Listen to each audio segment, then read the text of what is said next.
আমি চ্যালেঞ্জ করছি মোহাম্মদ ইউনূস, একই ঠকঠক করে কাঁপছে ময়ূকের ভয়ে। মোহাম্মদ ইউনূস ময়ূকের মুখোমুখি হতে চায় না, ময়ূকের সাথে। বাংলাদেশে পণ্য রপ্তানি বন্ধে এবার রাস্তায় আলু ফেলে প্রতিবাদ করছে ভারতীয় কৃষক ও সাধারণ মানুষ।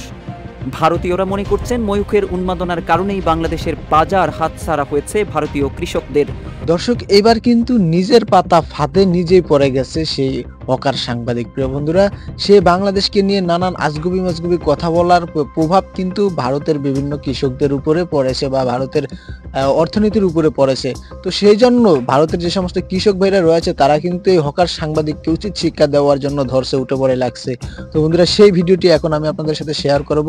কথা না বাড়িয়ে মূল ভিডিওটি আমি আপনাদেরকে দেখাচ্ছি এবং সেই সাথে অবশ্যই ভিডিওটি দেখার পর আপনারা আপনাদের মূল্যবান মতামতটি এই হকার সাংবাদিককে নিয়ে করে যাবেন কমেন্ট বক্সে। কথা না বাড়িয়ে চলুন মূল ভিডিওতে যাওয়া যাক। দেখুন, এই চিকেন স্নেক অবরুদ্ধ করতে ভারতের সময় লাগবে 5 মিনিট। বাংলাদেশকে আমেরিকা বানাবেন, নাচুন আপনারা। 18 কোটি মানুষকে পথে বসাবে মোহাম্মদ ইউনূস।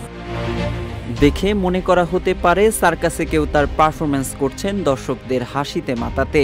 অঙ্গভঙ্গি দেখে কমেডিয়ান মনে করা অযৌক্তিক হবে না, কিন্তু না, তিনি কোনো কমেডিয়ান নন। তিনি হলেন ভারতীয় টিভি রিপাবলিক বাংলার সিনিয়র এডিটর ময়ূখ রঞ্জন ঘোষ।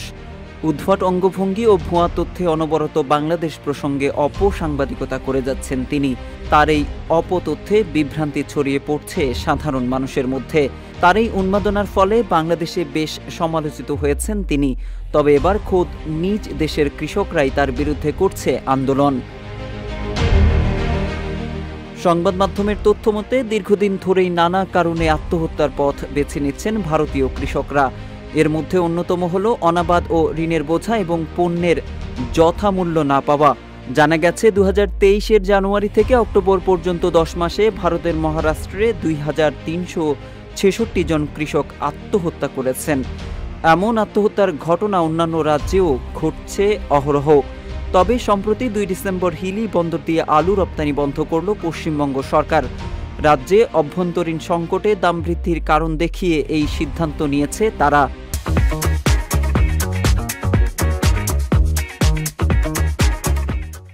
বাংলাদেশে পণ্য রপ্তানি বন্ধে এবার রাস্তায় আলু ফেলে প্রতিবাদ করছে ভারতীয় কৃষক ও সাধারণ মানুষ। ভারতীয়রা মনে করছেন ময়ূখের উন্মাদনার কারণেই বাংলাদেশের বাজার হাতছাড়া হয়েছে ভারতীয় কৃষকদের। এসব কৃষকরা আলু ও পেঁয়াজ বাংলাদেশে রপ্তানি করতে না পেরে এক প্রকার হতাশ। তাই দেশটি জুড়ে কৃষকরা এসবের প্রতিবাদ জানাচ্ছেন।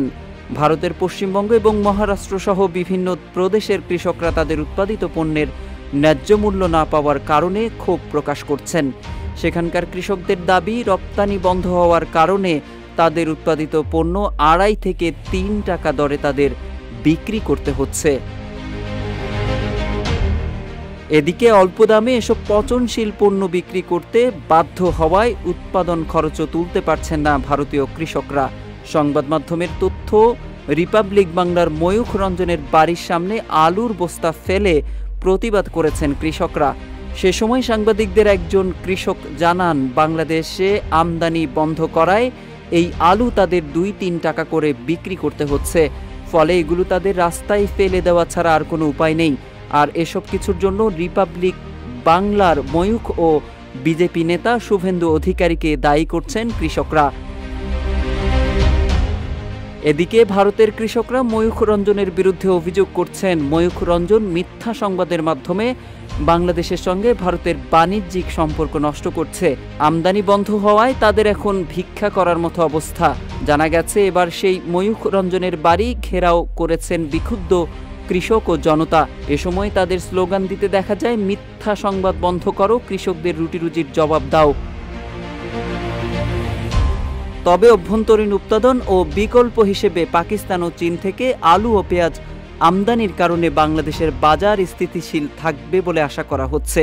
চলতি 2024-25 অর্থ বছরের প্রথম প্রান্তিক জুলাই-সেপ্টেম্বরে পাকিস্তান থেকে দেশে পণ্য আমদানি বেড়েছে 27% বেশি। একই সময়ে ভারত থেকে পণ্য আমদানি কমেছে প্রায় 9.5%। বিশ্লেষকরা বলছেন, পরিবর্তিত রাজনৈতিক পরিস্থিতিতে পাকিস্তানের সঙ্গে কূটনৈতিক ও বাণিজ্যিক সম্পর্ক জোরদার হচ্ছে বাংলাদেশের। একই সঙ্গে সম্পর্কে কিছুটা শীতল ভাব দেখা যাচ্ছে প্রতিবেশী দেশ ভারতের সঙ্গে। Mohammad Saiful Islam, news desk, Ittefaq.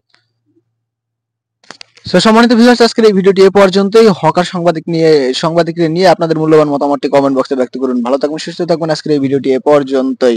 Hawker সাংবাদিক কিভাবে আজগুবি মাজগুবি কথাগুলো বলে, কোনো সোর্স স্যার আসলে কি সে, তাকে কোনো দিক দিয়ে আমি কিন্তু সাংবাদিক মনে করি না। সে কিরকম ভাগ ভঙ্গিমা করে ভাই, এইরকম সাংবাদিকতা বিশ্বে আর কোথাও নাই। আর একজন সাংবাদিক এইরকমটা কখনোই হতে পারে না। তাকে সাংবাদিক না বলে হকারদের মতোই বলা উচিত, বা হকার বলেই ডাকা উচিত। তো বন্ধুরা, আপনাদের মূল্যবান মতামতটি কমেন্টে ব্যক্ত করুন। ধন্যবাদ। আসসালামু আলাইকুম।